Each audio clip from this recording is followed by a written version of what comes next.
How are you doing? Great. It's so good to see you, Brandon. It has been far too long. It's been a long time. Look at those headphones. Those are great. Yeah, and I have a custom candy colored cap on top here because the a long time ago, one of my first remote engineering jobs, I bought red headphones for some reason because I thought they were Yeah. cute or whatever, and I became known as the red headphone lady. And so it's my brand now, Brandon. I have a question. I just created this background using ChatGPT. Do you like it? Yeah, I mean it's not believable. I don't think you're sitting in that room. There's something about the lighting that's not quite right, but I also have plain white. I yeah, just bought this backdrop, so I'm just checking it out actually. So I'm kind of trying some different things. What do you think of plain white? Maybe I can add something later. plain white. I mean, it's a very clean look, very clean, very professional, you know. Okay. I dig that. So let me introduce Audrey Troutt. Audrey is a friend of mine. We went to grad school together. Audrey's the Chief Technology Officer at Tomo, where she leads engineering and IT. Tomo is a company that builds technology to simplify and improve the home buying and mortgage experience. Welcome, Audrey. Thanks, Brandon. I'm really excited to be here. So, can you tell us a bit about the Tomo platform? How does it work, and what are its main features? Yeah. Well, let me tell you about Tomo and our mission, and then I'll tell you about the platform. Fundamentally, we believe everyone deserves to be able to buy a home. And we want to be able to offer the highest quality, lowest cost mortgage in the country and make homeownership a reality for millions more Americans. And what I didn't really know before I joined Tomo, but I've learned, is the reason why buying a home is so expensive, specifically why getting a mortgage is so expensive. You end up paying thousands of dollars for the privilege of buying a home. And what that goes to pay for, it turns out, is a lot of the human labor that's required to kind of originate a loan, right? There's on average like 18 people involved in a mortgage transaction, and the folks answering the phones, the Oh, folks wow. underwriting, you got insurance agents and appraisers and all kinds of people, and they all need to coordinate. All 18 people need to coordinate to get you to that closing table so you can sign a document and hand over the biggest check of your life, right? Um, this industry, which has been around, for decades and decades, and forever, maybe for as long as human history, right, is incredibly inefficient. And in Tomo, we're basically we are created. Our entire mission is around changing that. It is unacceptable how wasteful this industry is. It's unacceptable how many lenders and various companies that tack on top of that, like credit companies and things like that, just kind of line up to take money out of home buyers' pockets as they're going through this process.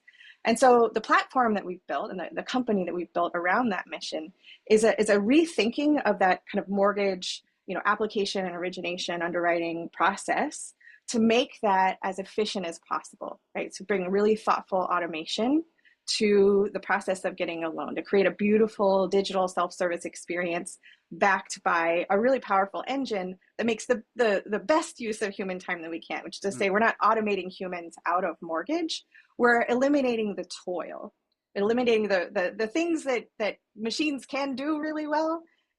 We have the machines do, and for those conversations that matter most, we still absolutely have humans in the loop for that. But putting that together is what enables us to have some of the lowest rates in the country today. Like it's like 70-80% of the time we beat the competition, Mm. right? They're to the point where people are starting to call us out as like, this has to be fake, this can't be real, But we are here, we can make money profitably on these loans and still offer the lowest rates in America because we've built this platform and this collaboration platform, this automation platform, this great digital self-service experience, such that we are just able to operate that much more efficiently than any other lender in America. And it's really exciting to be a part of. So, who are your main customers? Is it basically anybody who is starting to look at buying a home? Yeah, anybody who wants to buy a home. So we're a purchase lender only. So Okay. if you're looking to buy a home, but it doesn't matter if it's a primary residence or if you're looking to buy an investment property or a second home, right? That we can serve you here at Tomo. We offer various different kind of loan products, and we're here. We're here if you're curious, how much you can afford. If you're curious to get a quote and see what your rates might be if you worked with Tomo, and we're here if you're ready to apply today and get approved, so you can confidently move forward toward buying that dream home. And then how does one get started with Tomo? I went to the website. I saw there was kind of an initial form to fill out. Like, what do I need to get started? And is there a Yeah, cost? there is no cost. That's the whole thing. Okay. The whole thing about Tomo, we charge no lender fees, which Mhm. is pretty rare in this industry. In addition to having the best rates, we also charge no lender fees. But to get started is really easy. You can go to tomo.com. Go to tomo.com today. You can check out our Tomo rates. You can get your personalized Tomo quote. Even, without having to fill out a whole application, a lot of lenders will hide their rates behind forms after forms after forms before they want to show you what their rates are. You can go straight on our site today and get a personalized quote for you without having to give us any of your information. Of course, we know that the folks are going to be so excited about what they see there that they're going to continue through. And if you want to get a pre-approval, if you want to talk to a loan advisor, if you're ready to apply, you can click a button and very quickly be connected with somebody from Tomo who will follow up with you to continue that application. So, again, we pride ourselves on a great digital self-service experience. So you can self-serve right at tomo.com, and hopefully a lot of your questions can get answered. But we also have great loan experts ready to go. If you want to talk to somebody on the phone today, we can also give us a call, or we'll give you a call. Just let us Wow. know. That was a great sell. Yeah. So who are your biggest competitors? Oh, there's a lot. I mean, there are a lot of lenders in the country, right? And there are even a lot of lenders that are digital online lenders, right? With great user experience, beautiful sites. Better is one. There's a company called Sage. You might have heard of like Loan Depot. Previously I might have said like Mr. Cooper, although they just got acquired by Rocket Mortgage. So I don't know what happens to Mr. Cooper at this point. But of course, our competitors are also big lenders like Rocket, right? Rocket's been around for decades, right? And Mhm. they've got their Super Bowl ads that they run and things like that too. So in a way, all the lenders in America are our competition, but we're specifically, Okay. being a digital online lender with a great self-service experience and competing on rate against all of Okay. them. That's cool. Okay, so let's talk about your career journey, your background and career journey. Uh, Yeah, I think everyone has a unique path, I suppose, at some point, but I think you've had an interesting path into yeah, technology, starting with a background in music and physics. First of all, yeah. what drew you to study music and physics at the same time? There are these like two parts of my brain that really need constant itching. There's the creative expressive part of my brain, and then there's the part that loves puzzles and problem solving, and both in a way like physics and music kind of were itching both of those at the Oh, same time. It may okay. be hard to see how physics can be creative and expressive, but if you think of like that is like coming up with a like the scientific method here, you have a hypothesis and you Yeah. figuring out how to test that, figuring out how to translate and communicate like a scientific concept to your peers, in the industry, is really really fun. As is the puzzling over like why the heck did I get these results? Is this a mistake? And the whole investigation that goes into that. And similarly with music, obviously very creative and expressive, but Mm. the history, the theory, it's endlessly deep in terms of understanding how music works. And I loved both of them, and I literally couldn't decide. I was very late in college, and one of my professors was like, "You can just do both." And I'm like, "Oh, I didn't realize that was an option." Yeah. And so I did. But sadly, I realized at the end I didn't really want to do either of those when I grew up. As much as I enjoyed physics, I found the research very lonely. I spent Mm. 2 summers in a lab as a research assistant. I spent my whole summer, like taking data and turning it into graphs and like writing a paper. And oh, it was so lonely, Brandon. And similarly, music, as I was digging into it, was composition and history. Even though I was putting on concerts and collaborating with performers, it was still a very solitary existence. And um, I had this moment of inspiration late in my college life where I was using this music software called Finale. I don't know if you've Oh ever yeah. used Finale. Yeah. Yeah, so it was back in the old day. Finale was pretty cool. It's like a word processor for music, Yeah. and it occurred to me that some things were easier to put into finale than others, like some musical shapes, some Mm. uh, whatever you might want to express, in on a score. Some things were easy and some things were hard. And I caught myself being influenced by that. So the design of this software Okay. was influencing the music that I was writing. And I had this, epiphany moment around like, wait a minute, who who made that decision about what should be easy versus what should be hard in this software? And like, can I do that? I want to learn how to do that. And I wanted to understand how the software worked, and I wanted to create more things like that. And I actually did my senior college thesis on musical tools and how they kind of shaped. You can look throughout history of the evolution of technology adjacent to music, and Mhm. and the impact on the kind of music that's being created, because it opens up new possibilities, and can also constrain or Right. direct music in certain directions. And I found that really, really cool and really, really fun. And so I thought, I think my next thing might be something with software, with how technology and music, or technology and Oh, education, and okay. finding ways to, yeah, I want to be part of like building the tools of tomorrow, building the games of tomorrow, building the creative apps Yeah. of the future. And that's what led me to pursue software development, where you and Okay. I met at UPenn. Right. Okay. That was my next question, obviously. How did you get into software development? So it sounds like Yeah, technology for music is where it started, Finale specifically.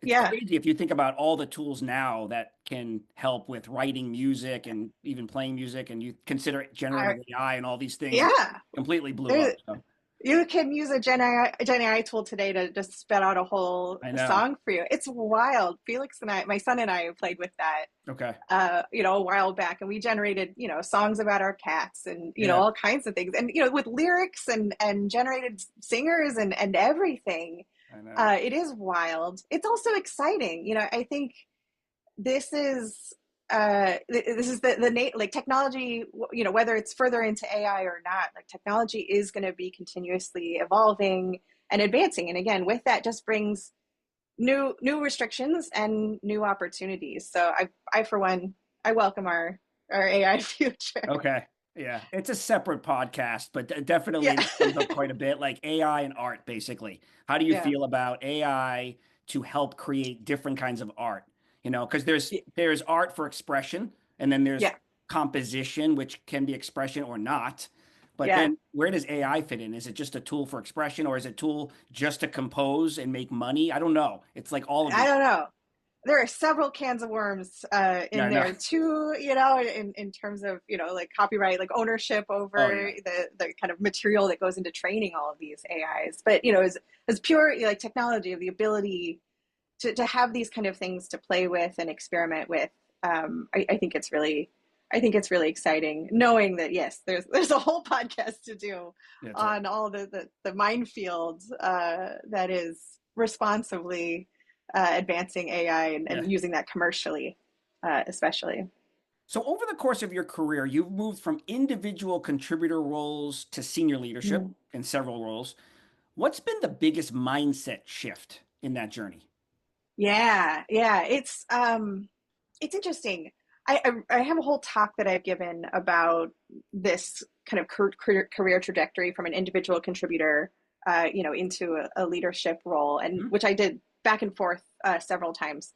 The thing that I find most surprising about it is that there's a similar pattern every time, which is the the need to let go of what you're good at the previous level. Like, one of Okay. the hardest things of going from like an engineer, like software engineer, to like a management role, is letting go of like coding, letting go, like, that's part of your identity of like who you are. Like, I'm really good at this. I enjoy it. It's super Yeah. fun. And yet, if you're as a manager, if you spend too much time letting yourself getting pulled down into code, solving, heads down, like Mhm. solving these technical problems, you're going to end up not being as great of a manager as you could be. You're probably Right. neglecting some of your responsibilities as a manager. It's a whole other role for a reason. Yeah. And you've got to let go of being what you were good at before in order to be able to grow into and develop these new skills, and probably to provide the support that your team needs. And that same pattern repeats again and again and again, going from a manager of one team to managing multiple teams, or moving into maybe a director kind of role, is a similar kind of thing again, where you move from the data, like focusing on the day-to-day operation of a team as a manager, like, we got bugs coming in, we've got new features to build, like day-to-day kind of problems, to, thinking a little bit more strategically and looking at, how do we, find, patterns of friction and failure across the org, and kind of like solve for those, like operationalizing learnings across the whole company, and, scaling and accelerating like what we're capable of doing that you might do at this higher level. If you stay too close to solving those day-to-day team problems like you did as a manager, you're not going to be able to drive your organization forward as Right.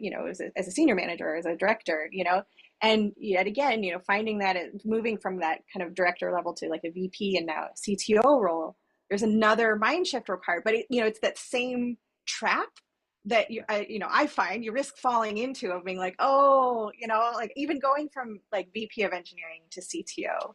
Like there are times where it's like, I loved being a VP of engineering. It was such a fun role to have, like none of the responsibilities of a CTO, Yeah. none of those IT, like security, executive responsibilities, and just being able to focus on creating the highest performing engineering organization, possible, and hiring great leaders and trusting and empowering them to solve their problems. It was just so fun. I loved that job. And but as a CTO, if I spend too much time with that hat on, Yeah. I am neglecting the rest of my responsibilities as the highest ranking technology executive at this company, Hmm. right? About like setting the direction for the future, of not just technology, but our business as a whole, but like definitely a lesson that I had to learn and then relearn, because it has looked a little different at each leap forward that I've made in my career.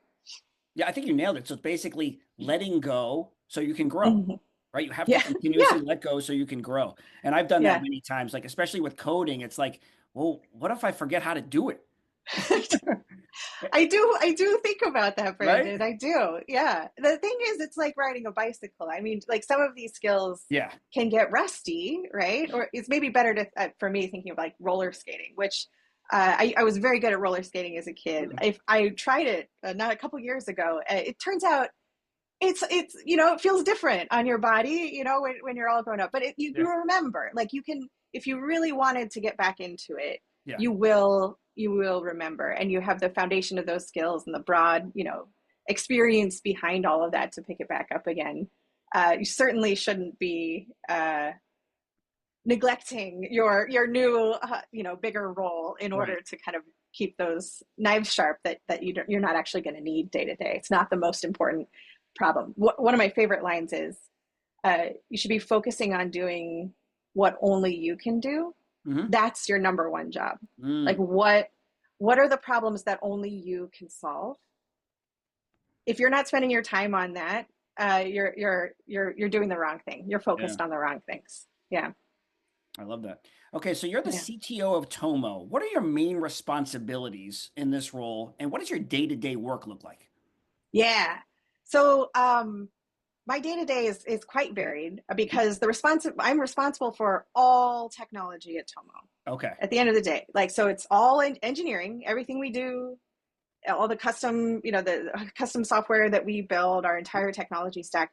But it's also all of the IT, which Okay. means email accounts, telephones, a Oh, lot of other accounts as well, our Slack, all the yeah. vendors that we work with, right? The spending, managing all that spending for all of that, IT outlay across that makes the entire company work. Oh, wow. Also security, right? An important Oh, part of IT for any company is, data privacy, security, like making sure that we're running not only a highly efficient, like highly effective, company, but also one, especially in the fintech space and mortgage space, where, right. we're handling some of the most sensitive data customers could entrust us with, that we're protecting that across the board. So a very wide scope of responsibility. And what that looks like day to day, kind of, it depends, day to day, week to week, month to month. Hmm. Maybe we're in the middle of quarterly planning. We just wrapped up quarterly planning. And so sometimes my attention might be focused more toward, reflecting on the last quarter and preparing for the next quarter. What are the areas we should be focusing in? We're coming up with OKRs as a company. And that might be where my attention is drawn. Other times there might be a major engineering push that we're doing, either something new that we're trying to figure out or something that we're wrapping up that we're really excited Hmm. about celebrating and putting a bow on, and that I might get pulled in that direction as well.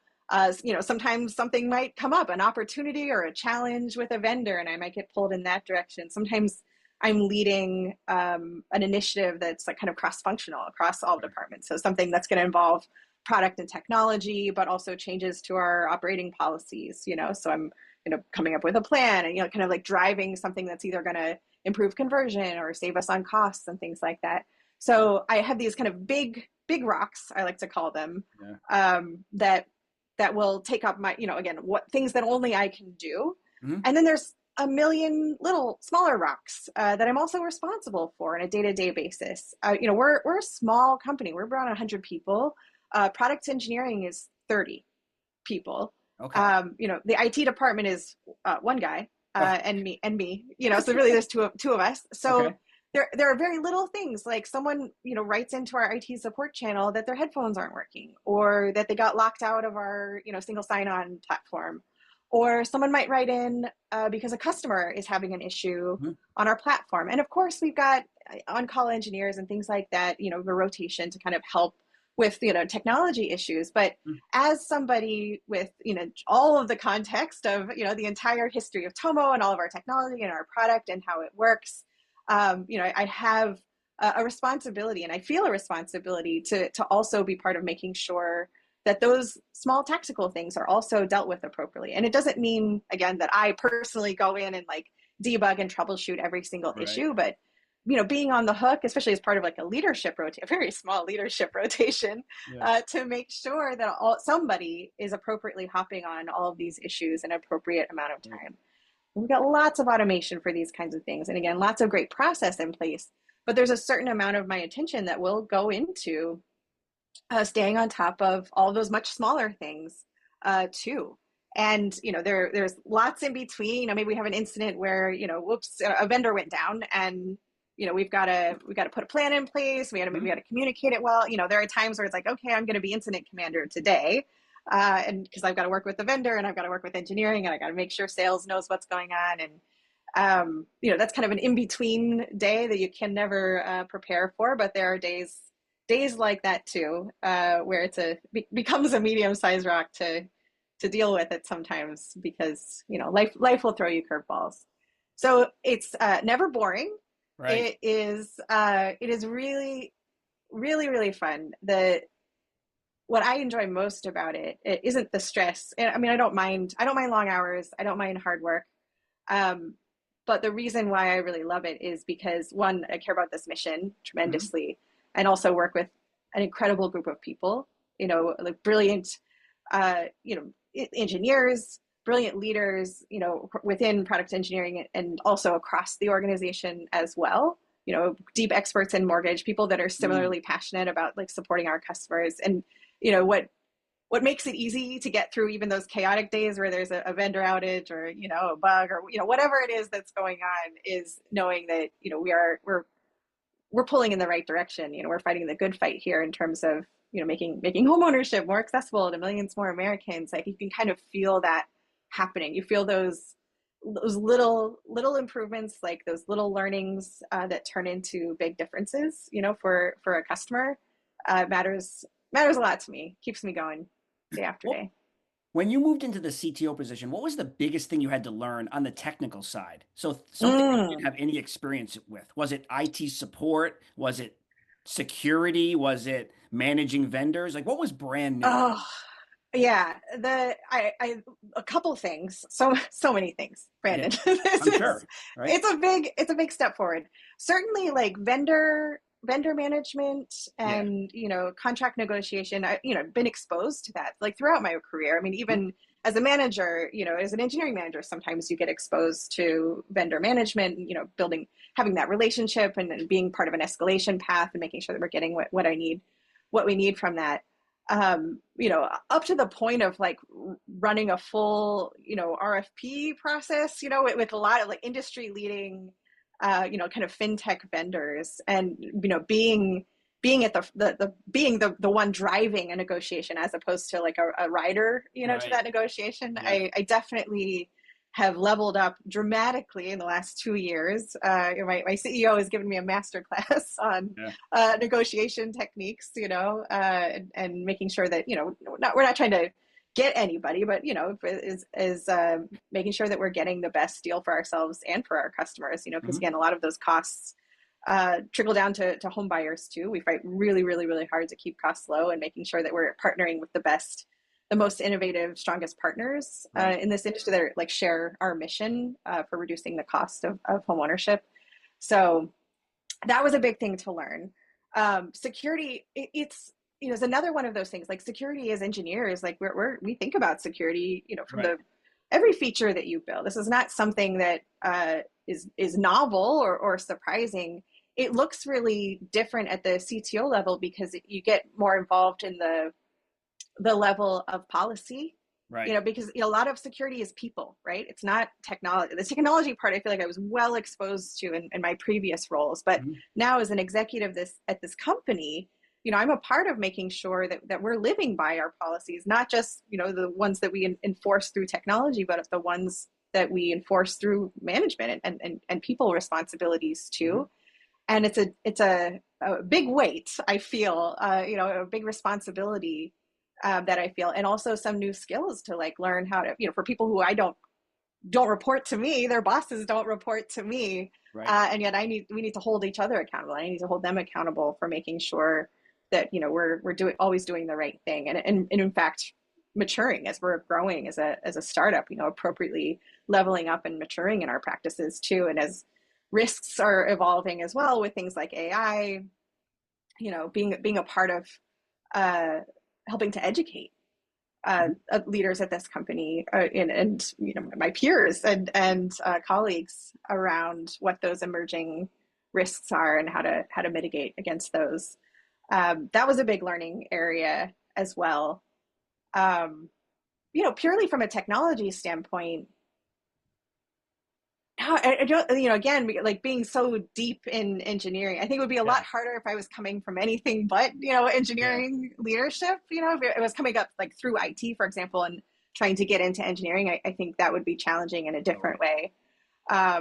For me, it was more in the opposite direction. I mean, I'd never managed a telephony system Mm. before, or, like that was interesting. One of the first things I did as CTO was actually a migration to a new telephony provider to, like, unlock some functionality we never had before. And Oh, it's, wow. you get to learn a lot about Yeah. how these systems work, and how to facilitate a smooth, hurdle free migration for an entire company that needs to be on the phone with customers every day. It was fun. I learned a lot. So what is the makeup of your team? You mentioned engineering, you mentioned the one guy on IT support, telephony. Yeah. Like, what is the makeup of your team? And is it mostly like on the engineering team or sub team, or what does the Mhm. makeup look like? Yeah. So, uh, my team. So we think of product development as one department, right? Mhm. And so that includes engineering, product, and design. Okay. And there's, my reporting structure in terms of the folks that roll up to me from a management perspective are all within engineering, but we function as one with the product and design Wow.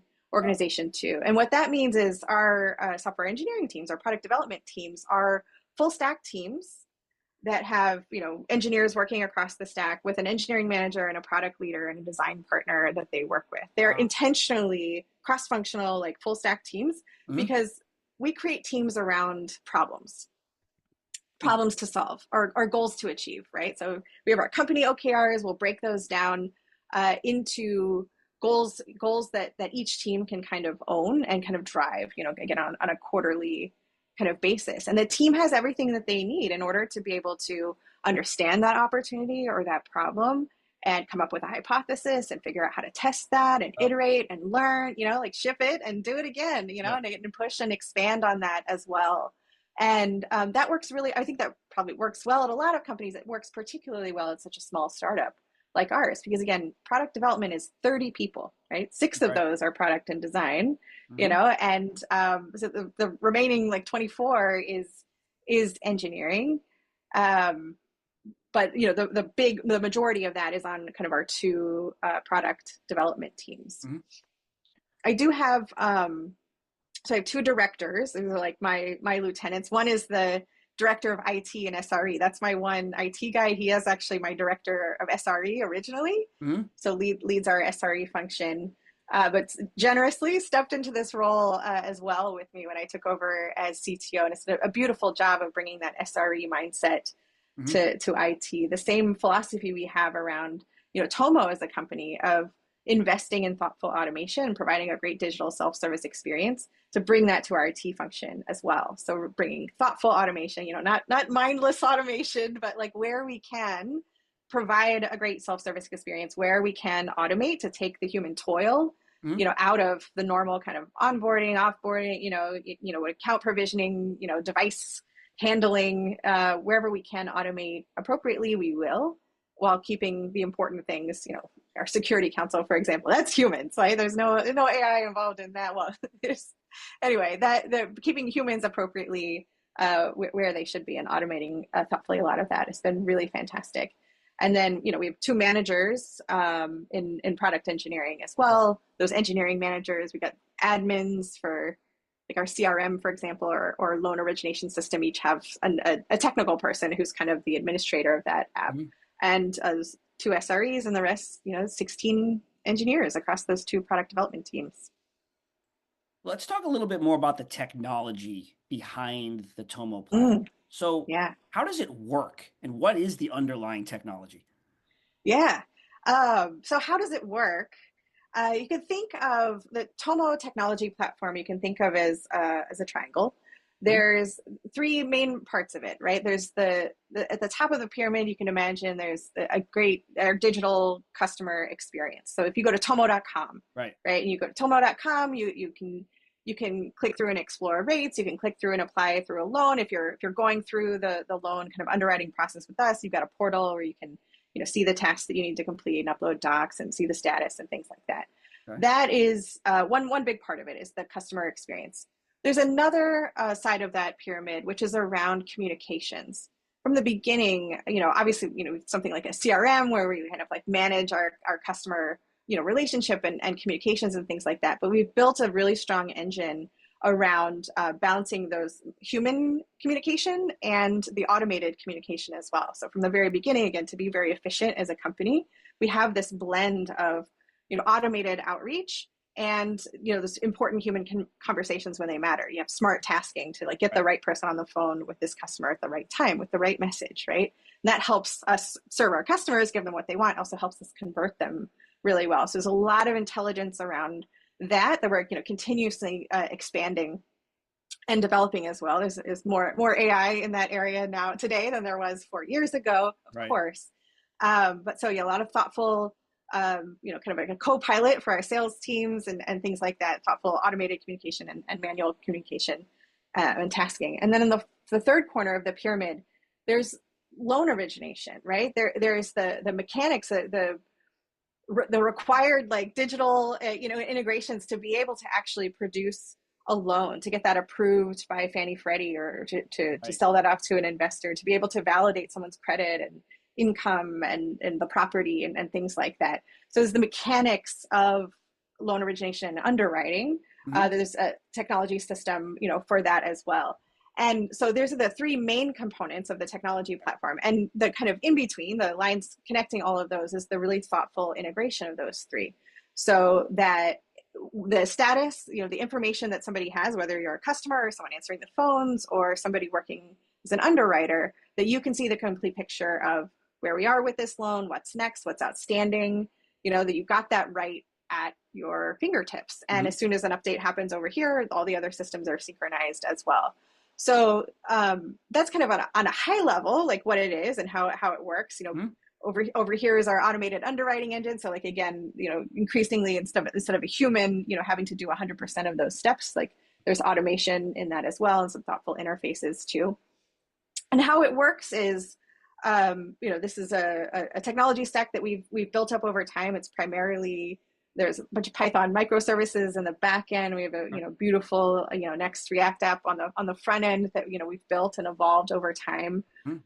We use some workflow orchestration, like we use like Amazon step functions and things like that, thoughtful queuing, in order to build safe, like secure, to be able to coordinate the flow of this much information and to appropriately, like schedule and connect things between each other. We have integration with, 40 or more different like fintech vendors through that, and like really thoughtful approach of making sure that we always own our own Tomo models. And so we have kind of like adapter wrappers around every vendor that we work with to make sure that, if we need to, we can switch these out, which gives us not only this powerful automation engine, but a lot of kind of like robust maintainability and flexibility, with this platform to be able to evolve that over time, which we definitely have had to do over the last 4 years as well. Yeah. So you built the first iteration of this product, yeah. Right? You and your team at the time, and also what did that team look like? You created that team when you started. Yeah. Is that like you and 3 engineers, or what did it look like? Six engineers. Okay. Our very first, again, I joined in November of 2020. Within weeks, actually, I was interviewing engineers before I started a little bit. So getting that team on board by January 1st was our goal, to have our first team of 6. And again, a full stack team, but we got more back-endy. I think we had 4 more back-endy folks and 2 more front-endy kind of folks to make sure we had a good balance of the team there, because we knew we needed to build a custom, user experience, a home buyer experience where they could get pre-approved and explore rates and things like that. We knew we had work to do in order to be able to originate a loan. We knew we had all these fintech vendor integrations to do. It was going to be a very back-end integration heavy kind of platform. We knew we would need some thoughtful automation, even from the beginning. That kind of first version of our workflow engine, got created in the first month of Tomo. It was changed a lot. It's been rewritten once since then, but it was a small but mighty team. My title was VP of Engineering, but I was effectively an engineering manager. With a team of 6, and we set out to create and launch as this mortgage business originally in 3 months. We launched in 6. That was still an incredible accomplishment. It is incredibly fast. There are mortgage companies that don't launch for years. So it was incredibly ambitious, but it was because, we had such a focused team and we had mortgage experts, working closely with us, obviously, to be able to learn, what does it mean to verify someone's income? How do you interpret a credit report, and making a lending decision? We had nothing, starting from absolute zero, in terms of technology, and making sure that we made all the right vendor choices, and we built this, framework we knew was something after 6 months we wouldn't be done with. It was something we were going to want to continue iterating and building it on top of too, which is a really, really fun challenge. So kind of going backwards here, what initially attracted you to the mission of Tomo and building this platform? Was it like, okay, this is an interesting technical project, or did you have a vested interest in home buying and mortgages and the process of getting a loan? I'm sure you had to learn a lot about that as well, but what attracted you to this initially? Yeah, well, I'm personally, as an engineer, I'm a very impact-driven person. Again, this is what gets me up in the morning, is that what I'm doing is going to have a positive impact on my community, on my country, that I can make somebody's life easier and better. And I've become more and more choosy, in every hop that I've made in my career to find a way where I can have a more positive impact. And, I'm drawn to solve problems that matter in my community. And so I had never worked in fintech or in real estate or mortgage prior to Tomo. But when I got the pitch for what this company was all about, and what was not only the reality of home buying and why it's so expensive. Which I bought a home before, but I didn't really understand Right. why it costs so much. Me neither. I Yeah, just me neither. it yeah. I could I could tell you more, Brandon. Yeah. It's shocking, and not only understanding why, but the fact that the conviction that this is solvable. And it's just that no other lender has been motivated Oh, to solve this problem. They have no incentive to, right? They're making plenty of money, and they have for decades, right? But that Tomo was set out on this mission to make a difference. I was like, sign me up. I mean, sign me up. Also to work with this incredible team hmm. of leaders. I mean, two Yeah. co-founders of Tomo. They're ex Zillow. They kind of realized their vision for what needed to happen with mortgage was not possible at a big company like Zillow. They needed to leave and start from zero. And of course, they were very, very fortunate.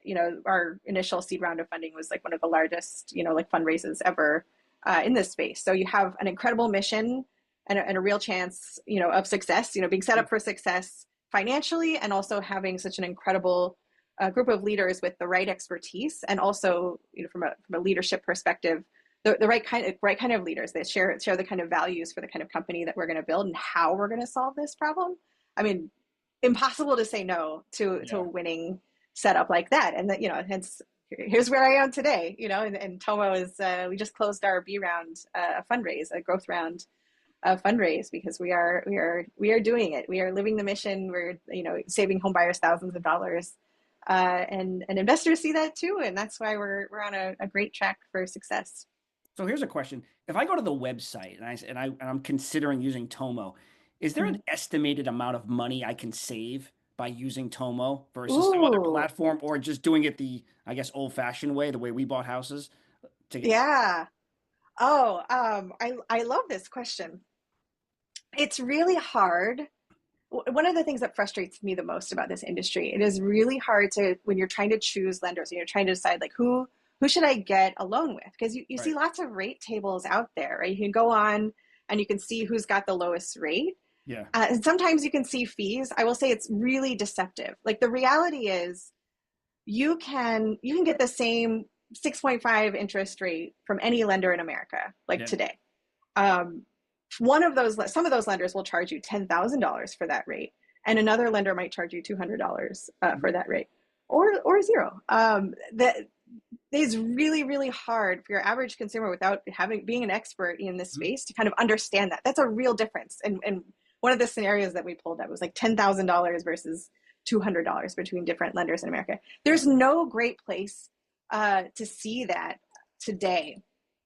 Something that we just launched is something we're calling True Rate, which is a tool designed to help with this problem, where you can go and see, for your scenario, I'm looking to buy a $500,000 home Right. in Philadelphia Hmm. today, as an investment property or whatever, that you can look and see what would a good rate be for me, and we will actually show you a list of lenders that are likely to give you a good rate in Philly. Hmm. We'll also show you a list of lenders that are likely to rip you off, and we'll show Oh, very transparently, like, these are lenders that are charging $1,000 in fees, and they have really high rates. And we've this is not us being biased. We're pulling research from customer feedback as well, and okay. providing some of that on the site as well. The data behind, like, which lenders give good rates and which lenders often have high rates is coming from standard industry data. Some of that's proprietary Okay. that we purchased, some that's public data that's available out there. But this is what we do at Tomo. We take our insider knowledge of this industry. We take real data, package that up, and put that together in a way that helps homebuyers make an informed, confident decision about these biggest decisions of their life. And so, True Rate is just the beginning of what we're doing here, but that's a really great way that you can see, like, hey, am I making a good choice? What other lenders might I want to explore if I want to make sure that I get a good rate at a low cost I see. for me? Wow, that's interesting. So going backwards again, you first built the team during the pandemic. The Yes. beginning. So, and that it was very new then, right? I mean, we all work hybrid now or remote, all right? But back then it was Yeah. very new. So how did you handle that? How did you manage not only the hiring, but okay, now I'm managing 6 engineers. we're not going to see each other in person for a long time. How do I Yeah. manage the team and the work flows and all of that? I feel very lucky that I wasn't new to remote management Yeah. when COVID happened, Yeah. because it would be a very challenging time to learn those management skills in particular. It's hard enough to be, a teammate or an employee, remote for the first time, but being a manager is particularly hard because you are responsible, for the output, the productivity of that team. You're responsible for that culture. You're responsible for hiring, and all of that is harder. Hmm. All of that's harder when you're remote. All of that's even more harder when we're all experiencing this, traumatic like global pandemic at the same Hmm. time too. Right. Um, but I wasn't new. I wasn't new to those challenges of remote management, and that means, having great discipline, around communication. One of Mm. the things that is harder when you're remote is, your communication, your bandwidth is narrower. You get fewer synchronous touch points with your team than you would if you were sharing a physical space. And that means you need to be really, really good at asynchronous communication. Yeah. You need to be crisper. I mean, I think we should always be crisp around, goals or feedback, and like Hmm. all of it's always important. It's doubly important. It's even more important when you're remote and when you're communicating asynchronously, which is often through text, which is really easy to misunderstand and misinterpret. Yeah. And so you have to be a lot more thoughtful about communication.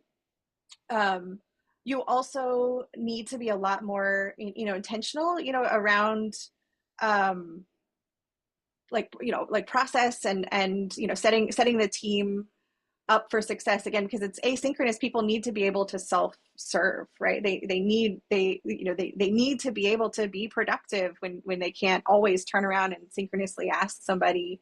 And so that involves like thinking, being thoughtful about process. Whether for engineering teams, that's often like, how do we plan tickets? How do we break things down? How do we Yeah. do code review and like get timely feedback from each other? How do our pipelines work? How can, if I'm on call and like we're all on different time zones, like how do I get help? And that goes back to the communication a little bit, but the beautiful thing about like kind of process and like establishing good patterns is, it kind of, you're anticipating what those challenges are going to be, and you kind of put something in place such that, it's not a, you don't have to figure it out, in the middle of the night or even the middle of the day, if something goes wrong, or even if something is going right, that there are some well-established patterns for the things that the team is most likely to encounter.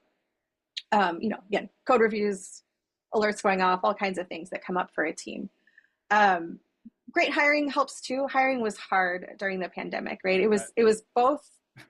It was like it was an opportunity because there were a lot of people, I think, interested and looking around. There was a lot of chaos, in terms of what was happening with COVID, but it was also it was challenging too, because I think a lot of companies, and this was less so in the early, like late 2020 when we were starting, but especially getting into 2021, like compensation was way up high.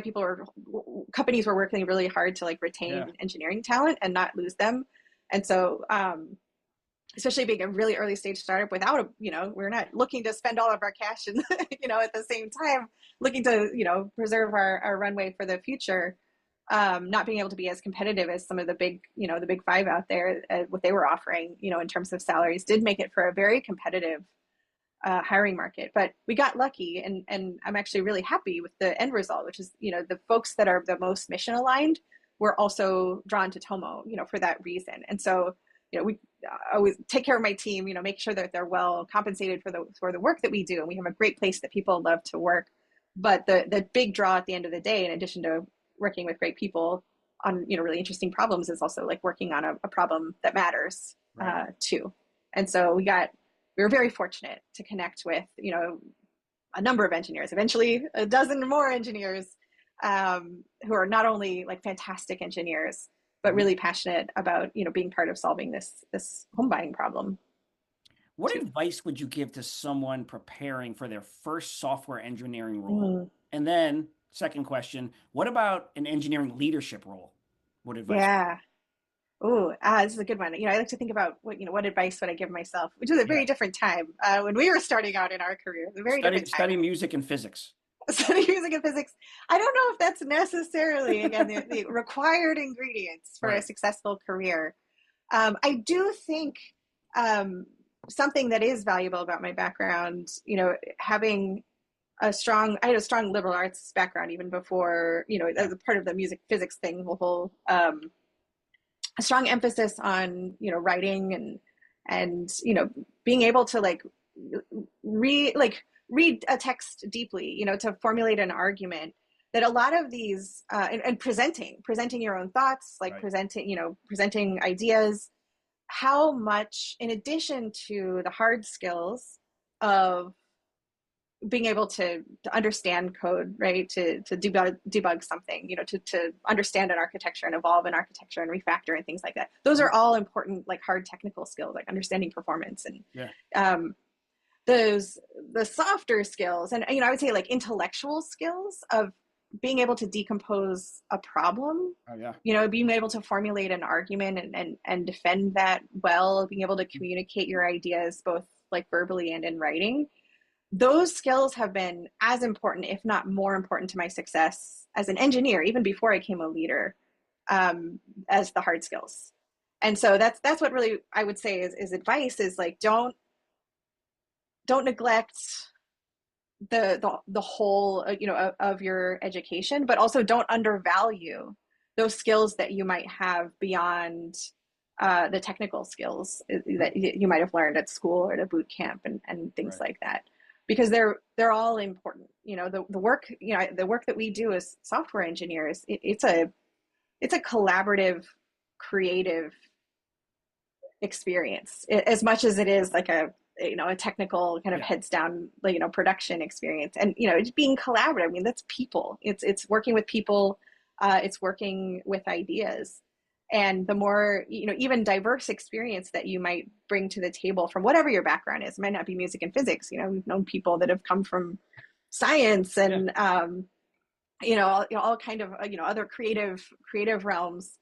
Teachers, I've known so many teachers that have become software engineers and been wildly successful, and I Mhm. think it's because they bring these critical thinking and communication and like presentation skills into their careers as software engineers, and it serves them incredibly well. So don't neglect or undervalue that.